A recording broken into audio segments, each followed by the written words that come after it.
김정은 국방종합대학으로 아예 이름을 붙여버리고 거기에 자기가 명예총장도 맡고 그 대학교에 어마어마한 힘을 실은 거고 이걸 통해서 저희가 북한의 미사일 기술, ICBM 기술이 어느 정도의 궤도에 올랐구나. 이제는 자신감 있게 공개를 한 거죠. 그렇게 봤을 때는 사실은 김정은도 이렇게 이야기했어요. 대학 위의 대학, 세계 1위의 대학을 만들겠다라고.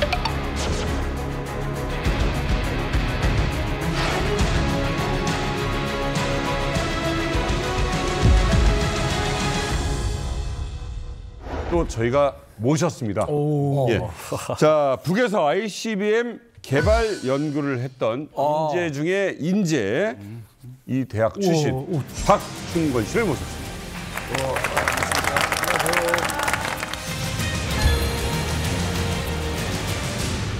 반갑습니다. 아니, 저만큼 미남이신데요? 야, 양심이 없다. 약간 좀 공부 많이 한 서태지 같은 느낌. 약간 아무튼 서태지 같은 느낌. 깔끔한 느낌이 있으시죠. 그러니까 저도 깜짝 놀란 게 고맙습니다. ICBM 연구한다고 하셔가지고 저는 나이가 좀 지긋이 있으신 좀 박사님인 줄 알았는데 굉장히 적고 좀 훈남이신 것 같아요. 와, 고맙습니다. 근데 중요한 게 유일한 북방종합대학 출신의 탈북민이시라고. 현재 유일한 맞죠? 네, 제가 알기로는 제가 유일한 걸로 알고 있고요. 김정은 국방종합대학이 북한에 있는 어떤 기관들보다 뭐 쇠뇌 교육이라든가 뭐 통제 시스템이 좀 강합니다. 엄격한 시스템이고 김정은 국방종합대학교를 졸업하는 사람들은 대부분 붉은 전사다. 네, 이렇게 말씀드릴 수 있을 것 같아요. 그래서 탈북한 사람이 거의 없고요. 제가 알기로는 제가 유일한 걸로 알고 있습니다. 제가 단도직입적으로 한번 좀 질문을 좀 드리고 싶습니다. 김정은 국방종합대학교 이게 진짜로 ICBM을 개발하려고 만든 학교입니까? 네, 맞습니다. 김일성 종합대학이나 김책공대 출신 중에서도 ICBM 개발에 동원되는 사람들이 있기는 하지만 국방종합대학에서 졸업하는 학생들을 우선적으로 ICBM 개발이나 무기 개발 분야에 투입을 하게 되고요. 네. 그리고 이 사람들이 이제 그 군수 분야의 국방과학원, 군수공장 이런 곳들에 배치가 됩니다. 그래서 수업도 이론 수업보다는 좀 바로 실전에 투입이 될 수 있는 그런 어떤 응용기술적으로 좀 많이 배운다. 그래서 이 대학교가 그야말로 어떻게 보면 정말 ICBM에 의한, ICBM을 위한 대학교다. 그렇게 말할 수 있을 것 같습니다. 네. 한 가지 궁금한 건 이런 겁니다. 우리가 열병식에서 보면 가장 하이라이트에 그 ICBM 나오잖아요. 아니 저게 진짜 발사가 될까 이런 의심을 가지면서 이제 보게 되는데 그러면 그 ICBM 바로 열병식에 나왔던 그 ICBM을 만드신 분이에요? 제가 만들었다라고는 말씀드리기 좀 어렵고요. 이런 솔직함 좋아요.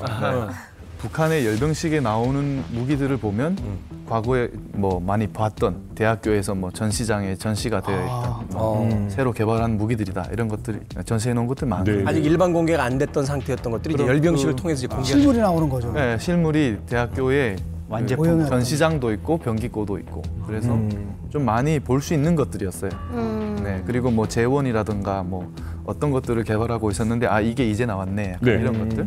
그 서방에서는 M2020이라고 이제 명명했고 이제 군사 커뮤니티에서는 뭐 인민북람스 여기 이제 LED 화면에 보시면 김정은. 네. 김정은 얼굴이에요, 저게? 네. 야, 나 지금 이 귀엽다. 캐릭터 같다. 네. 사마귀도 아니고.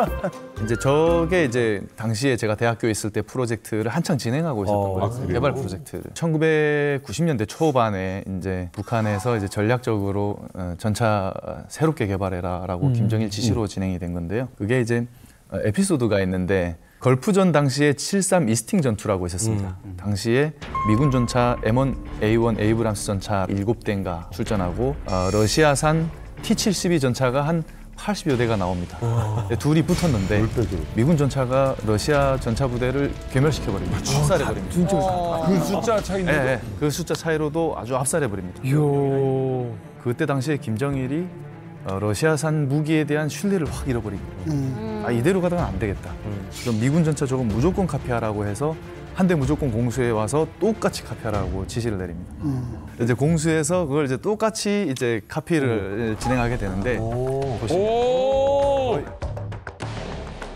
앞에 비슷하네. 거의 비슷하죠. 모양이. 근데 다만 이제 북한의 자체 기술력으로 카피할 수 없는 기술들은 분명히 있었을 겁니다. 그래서 성능이 뭐 미군 전차와 비슷하냐 이렇게 봤을 때는 그렇지는 못할 거다라고. 방금 우리 박충건 씨가 얘기하셨던 M2020 전차 네. 탄생의 비화를 지금 들은 거예요. 그렇죠. 그런데 저걸 북한이 공개했던 게 이 학교에서 연구했던 것보다 한참 뒤인 2020년 10월 노동당 창건일 75주년을 맞아서 화려하게 열렸던 열병식 때도 공개가 됐었습니다. 그래요? 이 열병식이 굉장히 성대했어요. 잠수함에서 발사하는 탄도미사일인 북극성 4형도 공개했었고 ICBM 화성 17형 같은 북한 무기들의 뭐 역작들을 대거 공개했던 게 그때 열병식이었거든요. 그런데 이 국방종합대학 학생 600명이 열병식에 참가했다는 사실은 많이들 모르세요. 나 처음 듣는 얘기인데. 엄청 많이 참가했네.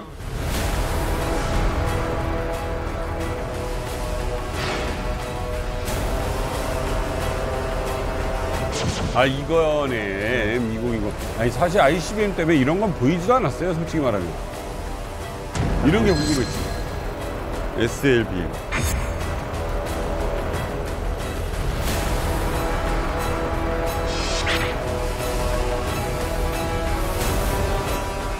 위대한 영장의 땅에서 태어난 뜨거운 생명체의 화성.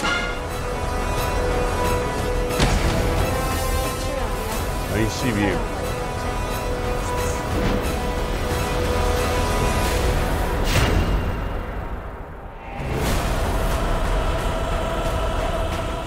나라의 방위력을 옥초같이 다지는 데 커다란 기여를 하고 있는 수많은 국방과학기술 인재들을 배출한 국방종합대학 종대를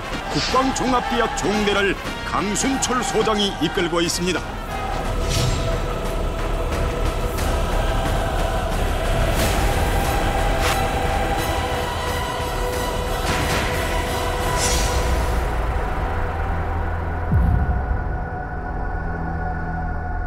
자, 김정은 국방종합대학은 말하자면 군인이라기보다는 연구원들이 중심이 된 학교인데, 근데 열병식에 연구원들이 참석한다? 우리나라도 열병식 있지만 거기 무슨 저 연구원들이 가운을 입고 그 행진을 하거나 이러진 않잖아요, 사실은. 다음은 군무원들의 입장이겠어요. 그러니까 근데 약간 이상하잖아요. 군무원. 그렇죠. 어때요, 신은아 씨? 그 북한에서 대학생들이 이런 행사에 참여하는 경우가 많습니까? 북한에서 대학생들이라고 하면 보통은 건설 현장에 투입이 되거나 아니면 우리가 알고 있는 아리랑 축전 있잖아요. 네. 거기에 들어가서 막 뭔가 하겠죠. 네. 근데 여기는 국방종합대학이라고는 하지만 이 학생들을 학생이라고 보시면 안 되는 게 사실 북한 군 위에 있는 학생들이에요. 북한 군은 김정은의 그 독재 정권을 옹호하잖아요. 근데 이 학생들도 그 김정은 정권의 그 독재 정권이 계속 유지되는 것과 직결되어 있는 것이고, 또 두 번째로는 군사 퍼레이드를 통해서 여러 가지 핵무기를 막 보여줌으로써 자긍심을 주는 것 같아요. 봐라, 니들이 만들어낸 무기를 우리가 퍼레이드에서 선보이고 국제사회에 공표했다. 자긍심을 안고 더 열심히 만들고 연구해라 라는 메시지를 담아서 이 학생들을 이 자리에 모시지 않았나 싶어요. 김정은 입장에서는 국방종합대학에다가 자기 이름까지 붙였으니까 방창건 퍼레이드 여기에 한번 내세워주고 싶었던 거죠. 자기 이름을 걸고. 그렇죠. 1963년에 설립된 이후에 그 존재조차도 드러내지 못하고 인정받지 못하던 이 엘리트들이 그 김일성 광장 퍼레이드에 나왔다는 것만으로도 아마 김정은에 대한 고마움이나 어떤 충성심 이런 것들도 김정은이가 관심을 갖고 이러는 것들을 보고 들으면서 뭔가 자부심을 느꼈을 거예요. 아까 제가 공장이라든지 연구시설은 사실 비밀리에 운영하는 게 당연한 일이잖아요. 그 우리나라도 제가 찾아보니까 국방과학연구소가 처음 생겼을 때 이 존재를 비밀에 붙이기 위해서 홍능 기계공업회사 뭐 하는 회사냐라고 했더니 농기구용 트랙터 만든다 이야기를 했다라고 해요. 와, 그거 제일 잘하는 데가 자강도예요. 겉으로는 순천 낙원 공작기계 이렇게 돼 있어요. 근데 그 밑에 들어가면 탄피 찍어내고 포탄 찍어내고 그 RPG 들어가는 거 다 찍어내거든요. 강계 트락토르 공장도 전차 만드는 다 거. 지하에 들어가면 석탄군수 공장이에요. 2019년도에 김정은의 특별 지시가 있습니다. 그게 뭐냐면은 김정은 국방종합대학을 비밀 기지로 만들어라. 이제 특별 지시가 있었고, 그리고 사실 당시에 북한에서 그 잠수함 발사 탄도 미사일 북극성 뭐 3형 뭐 이런 미사일들이 이제 성공한 직후였거든요. 근데 이 미사일을 만든 사람들이 국방종합대학 소속 과학자들하고 기술자였습니다. 그래서 이 학교가 비밀 기지화 된 다음에 이 학교에 대한 비밀이 누설될까 봐 그 학교 관련된서 종사하는 사람들만 남겨두고 나머지 사람들은 다 이주시켰어요, 그 지역에서. 고립시켜버린 겁니다. 네네. 그렇게 이제 비밀을 철저하게 감추고 이 학교를 육성하고 양성을 한 거죠.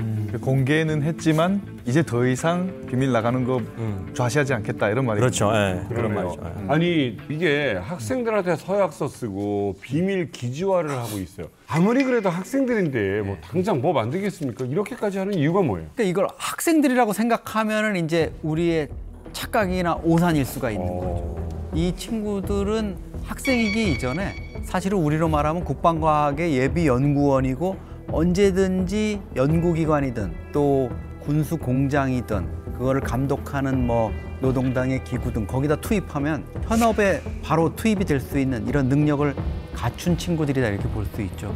김정은이 이 국방종합대학에 대해서 이렇게 얘기했어요. 동방의 핵대국 지위를 떠받칠 수 있는 학술형 인재, 실천형 인재.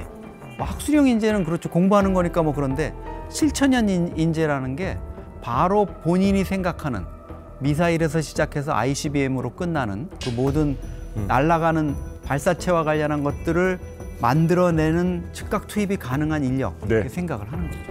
거기에 플러스로 말씀을 드리면 대학교의 어떤 학과 구성과 그리고 그 주변의 어떤 연구 인프라스 시설들 이런 것들에 대한 학생들이 다 눈으로 보고 듣고 체험하는 것들이기 때문에 그리고 대학교 과정 중에도 군수공장들의 다수의 군수공장들의 실습도 많이 나옵니다. 실습을. 그래서 이게 다 정보이기 때문에 예. 우리가 그냥 대학으로 알면 안 되는 거네요. 그렇죠. 이게. 그럼요. 네. 아까 저 ICBM이 이 충건 씨가 나온 국방종합대학을 나온 네. 그 분들이 만드신 거잖아요.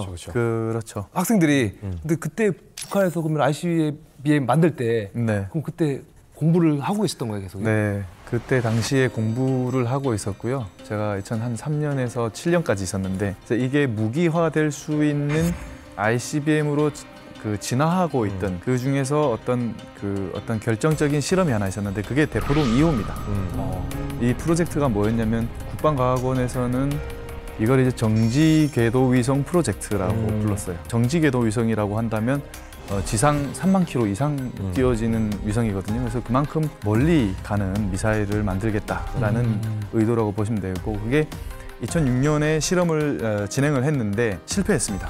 42초 만에 폭발했다고 했고요. 이게 이제 대용량 엔진을 시험하는 거였거든요. 이때부터가 이제 진짜 어떤 북한의 ICBM 실전 배치할 만한 그런 걸 이제 테스트하는 중이었고 그게 실패해서 그 연구개발 책임자들 다 날아갔습니다. 예. 그래서 싹 다 교체하고 프로젝트를 2차로 다시 시작한 거죠. 그게 이제 방금 말했던 게 2006년 실패고 2009년에 다시 시험 발사하는 게 그때 2009년에 북한에서 그 은하 3호인가 하는 걸 이제 발사를 하는데 2009년에 그때 제가 탈북을 하게 됩니다. 탈북을 하게 됩니다. 네, 탈북을 이렇게 준비를 하고 있으면서 어떤 시기에 탈북하면 좋을까라고 생각을 하고 있던 중에 북한에서 미사일을 쏘는 거예요. 그래서 북한 전역이 아주 축제 분위기가 돼요. 그래서 요 느슨한 틈을 타서 제가 축제 때 그걸 타고 나온 건 아닌 거죠? 빨리 가라고 아마 쏴준 것 같아요. 그래서 제가 3일 만에 왔습니다. 자, 그러면 내가 참여했던 어떤 일이 ICBM 개발에 조금 관계가 있었을 수 있다라고 생각하십니까? 저희 전공과 관련해서 좀 말씀을 드린다면 우선 ICBM에 들어가는 연료 쪽하고 대기권 재진입체, 탄두부 이런 부분의 소재 대기권 재진입체 소재 같은 경우에는 왜 중요하냐면 ICBM이 우주 바깥으로 나갔다가 다시 대기권으로 재진입을 하게 되는데 그때 그 공기와의 마찰 때문에 그 강한 공력 충격 현상하고 고온이 발생합니다. 플라즈마 상태가 돼서 소재가 왜 SF 영화 보면 이렇게 우주선 지구로 다시 돌아올 때 앞부분만 빨갛게 달궈지면서 수춘도까지 올라가게 되고요. 그래서 이게 견딜 수 있는 소재가 이제 카본 소재를 주로 사용하게 되고요. 그리고 뭐 최근에 화성 18형을 북한이 보여주지 않았어요? 거기에 사용되는 고체 연료 이런 것들은 이제 금속 파우더가 이제 연료로 사용이 되고 거기에 이제 질산 암모늄이라고 하는 어떤 대표적으로 네. 산화제 이런 것들이 들어가는데 그런 것들을 다 제가 전공한 화학재료공학이 하고 있다. 북한에서 직접 그 신재료에 대한 어떤 그 연구를 하셨으니까 네. 북한의 재진입 기술 사실 만드는 사람 입장에서는 알잖아요. 어느 정도까지 그래. 프로젝트를 주고 맞아요. 언제까지 이거 만들어야 돼라고 하면 아 이게 기술이 어느 정도 수준까지 왔나 이런 어떤 느낌 같은 걸 받을 텐데 어떻습니까?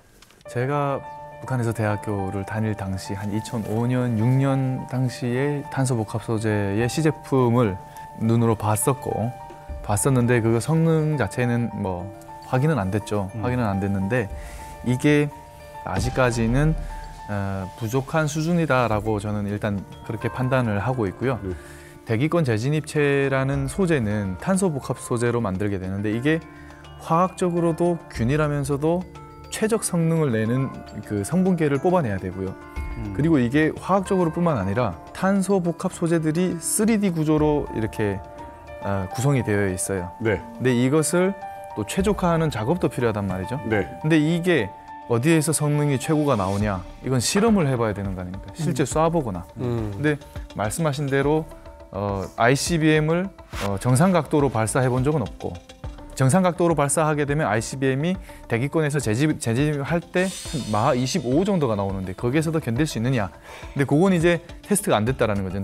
근데 이 설비가 북한에는 없을 거다라는 것과 그래서 네. 이게 없어서 북한이 하도 대기권 재진입체 기술을 완성을 못했다라고 외부에서 얘기를 하니까 관이 실험을 해서 보여줘요.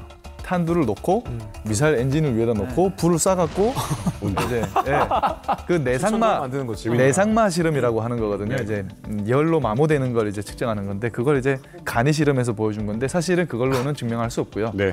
그래서 북한이 최근에 뭘 하냐면 그 극초음속 미사일을 실험을 하는데 네. 이걸 가지고 어느 정도는 요 테스트를 하는 의도도 있지 않나 이렇게 생각하고 있습니다. 그렇지. 이건 정말 말도 안 되는 게 네. 한낱 자동차 타이어도 수백 번, 수천 번의 시뮬레이션 환경을 거쳐서 실험을 해요. 수천 번의 실험을 거치고 나서야 그 소재가 안정적일 수 있죠.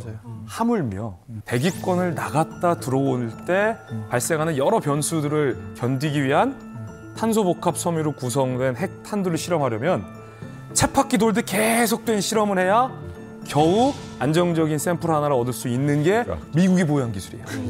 북한이 이걸 한 번도 안 했다는 거예요.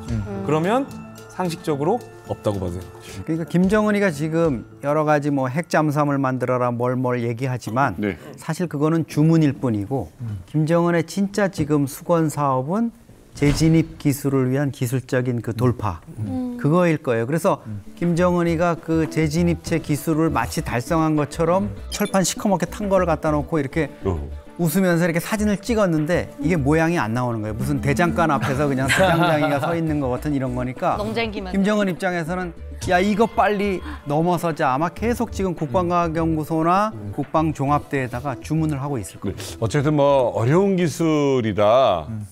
못할 거다. 하지만 지금 북한은 끊임없이 연구를 하고 있습니다. 예, 그래서 이게 우리가 뭐 너무 무서워해도 그렇지만 넋놓고 앉아 있을 수는 없는 일이에요. 예, 이거 분명히 알아야 되는데 지금 아무튼 재료공학 연구했고 화학공학 하는 곳에서는 이런 걸 계속 연구를 하고 있다는 거고요. 그런데 여기서 왜 재료공학을 선택한 겁니까? 북한은 기본적으로 지역 특성에 따라서 학과를 배치합니다.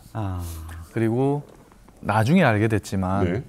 간부집 좀 이렇게 집안이 좋은 사람들 위주로 좋은 데로 가고요. 네. 그 힘이 없으면 주로 좀 인기 없는 학과들을 그래서 국방대학교도 비슷했고요. 네. 김일성대, 뭐 김책공대 다 비슷할 똑같아요. 겁니다. 왜냐하면 지방에서 김일성대 간 분들은 좋은 학과를 간 분들이 거의 없어요. 물리학과, 수학과 이런 쪽을 많이 가고요. 그래요. 그게 북한의 현실입니다. 선택이 아니었어요. 배치. 지역마다 이제 그 어떤 산업 특성들이 있습니다. 고향? 그렇죠. 내 고향. 그래서 저는 이제 함흥 출신이잖아요. 함경도는 화학공업 도시입니다. 그래서 이제 화학공학과에 가게 될 확률이 아주 높고요.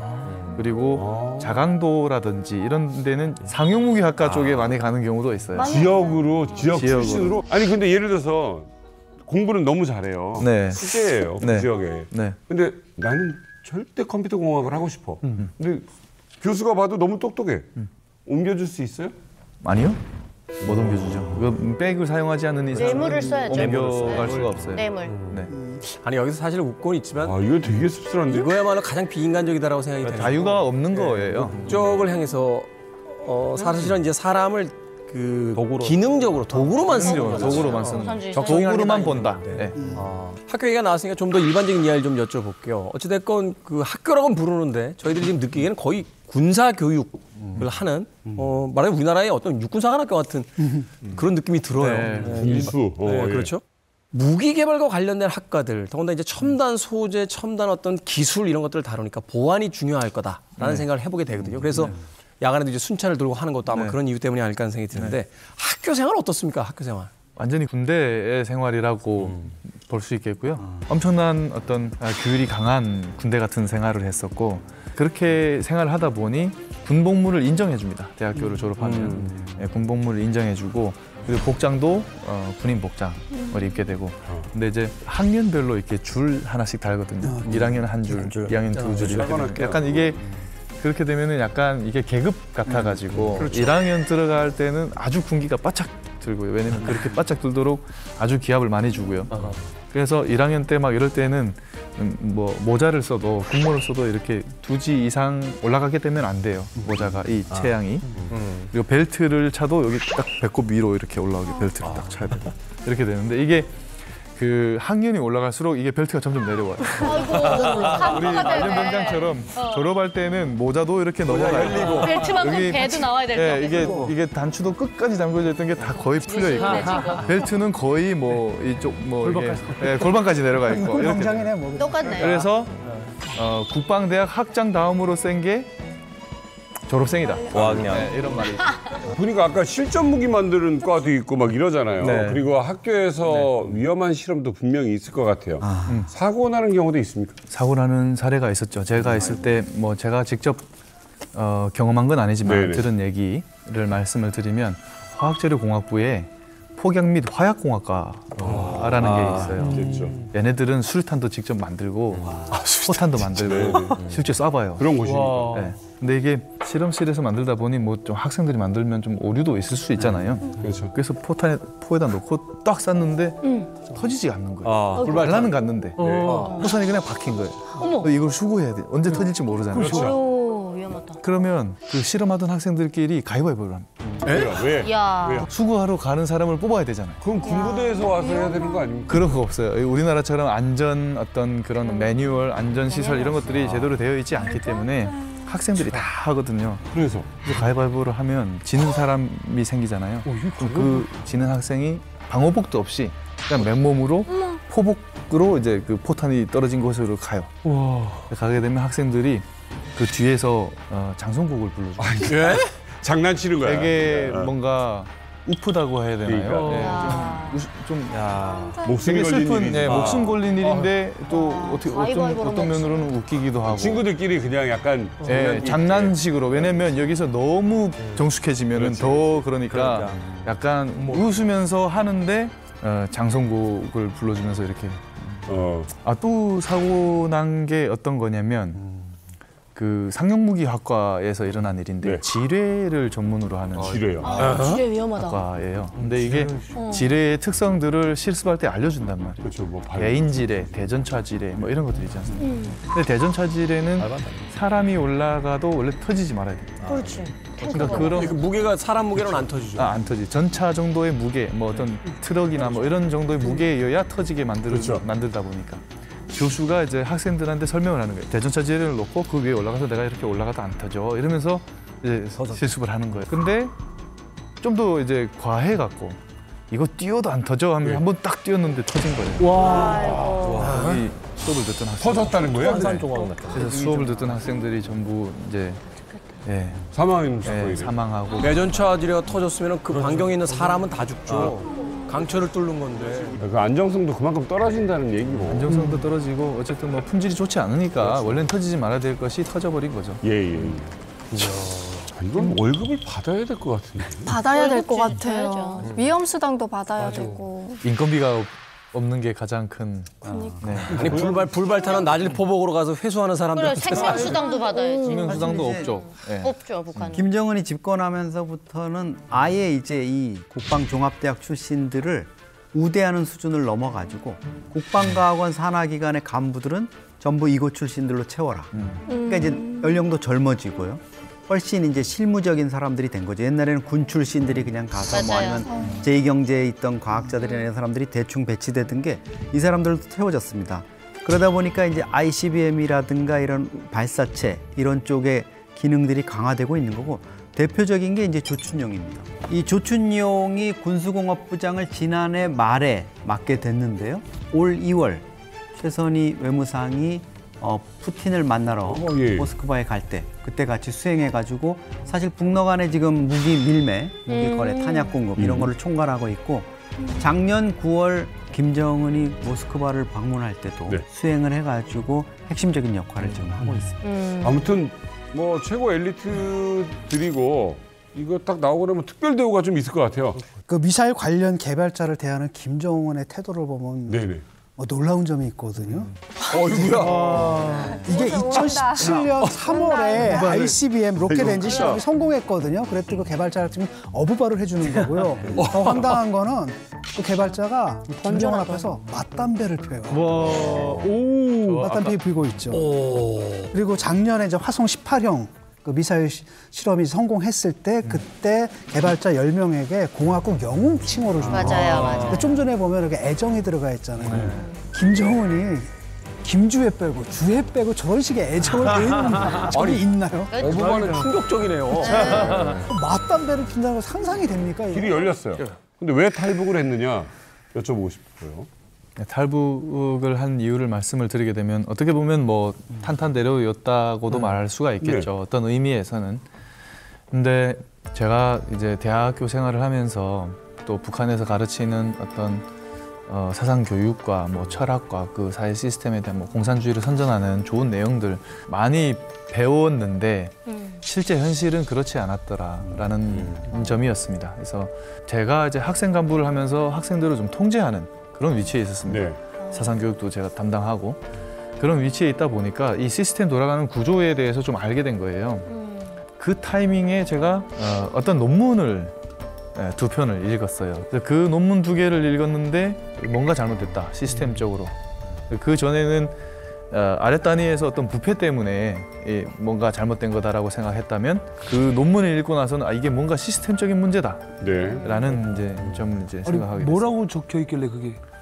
네, 그 논문의 요지가 뭐였냐면 제목이 이제 사회주의는 과학이다라는 논문이고 김정일이 쓴 거네. 대학 들어가면 다 보는 거예요, 너는. 과학이다요? 네, 사회주의는 과학이다. 사회주의에 대한 회방은 허용될 수 없다라는 논문 2편입니다. 이게 요지가 뭐냐면 외부 세계에서 사회주의는 이러이러한 이유들 때문에 안 된다. 이건 잘못된 어떤 이데올로기고 사회 시스템이다. 부패할 수밖에 없고 망할 수밖에 없다. 라고 이제 외부 세계 학자들이 얘기하는 것을 김정일이 조목조목 반박하는 거예요. 아니다. 사회주의는 이래서 과학이다. 맞다. 이건 정의다. 선이다. 이렇게 얘기를 하는 건데 그래서 사회주의에 대해서 해방하는 것은 허용하지 못한다. 이런 주장을 펴는 거였거든요. 근데 그걸 제가 보고 있는데 외부 세계가 말하는 것들이 다 맞는 거예요. 반박이 안 맞는 거예요. 논리적이죠. 논리적이지가 않아요. 왜냐면은 성적인 거만. 실제 진리가 아니다고 까니까 이게 안 맞는 거예요. 네. 사회주의에 대해서는 전체주의다, 행정명령식이다, 병령식이다 이런 얘기들을 하잖아요. 근데 제가 보기엔 다 맞아요. 네. 김정일이 아주 좋은 논문을 썼네요. 논문을 쓰셨어요. 썼어요. 네. 기가 막힌 논문이네. 네. 그리고 유일사상이 맞다라고 얘기를 하는데 제가 보면은 사람들 다 생각이 달라요. 근데 이 사람도 어떻게 딱 똑같은 사상으로 하나로 묶습니까? 이것도 말이 안 된다고 생각해요. 다당제가 왜 틀렸다라고 반박을 하는데 안 맞는 거예요. 왜냐면 제가 봤을 때 노동당이 잘못하는 게 여러 개 있었어요. 제가 경험한 것만. 그리고 계획경제가 맞다라고 주장을 하는데 저는 시장경제가 맞다고 생각해요. 내일 아침 내가 뭐 먹고 싶은지 국가가 어떻게 합니까? 모르죠. 그런 거예요. 그러니까 이게 말하는 게 하나도 반박하는 게 하나도 안 맞는 겁니다. 그래서 저는 사실 자본주의의 기초를 그 논문 2개를 통해서 배웠습니다. 역설적.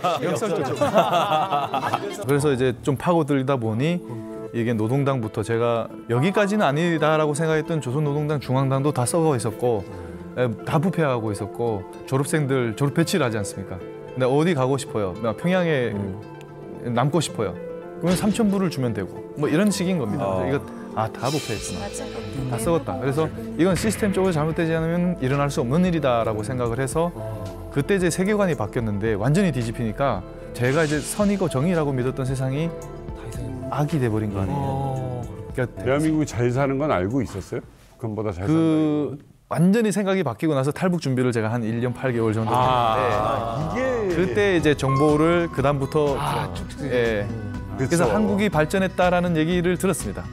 그리고 이제 한국에 와서 이제 미안해요. 공부할 생각도 했었었는데 어떤 학교가 제일 좋은지를 찾아보다 보니까 노동신문을 통해서 봤는데 서울대학교가 제일 좋더라. 노동신문을 통해서 입시 준비를 하셨군요. 김종일 노작을 통해 가지고 탈북을 결심하고 노동신문을 통해서 학교를 대한민국 와서 참 여러 가지 생각이 드셨을 것 같아요. 우리가 사실은 어디서 태어나는지를 스스로 선택할 수 없잖아요. 그렇죠.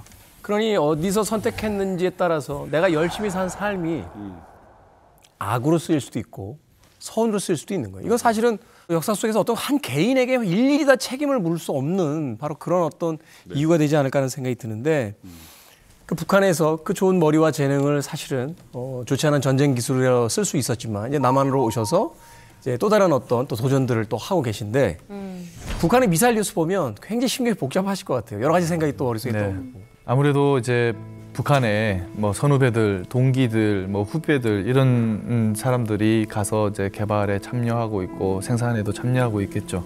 이제 그런 사실들을 생각을 해보면 참 안타까운 것 같아요. 당시에 저희가 대학교 다닐 때 학생들이 참 순수합니다. 진짜 순수해요.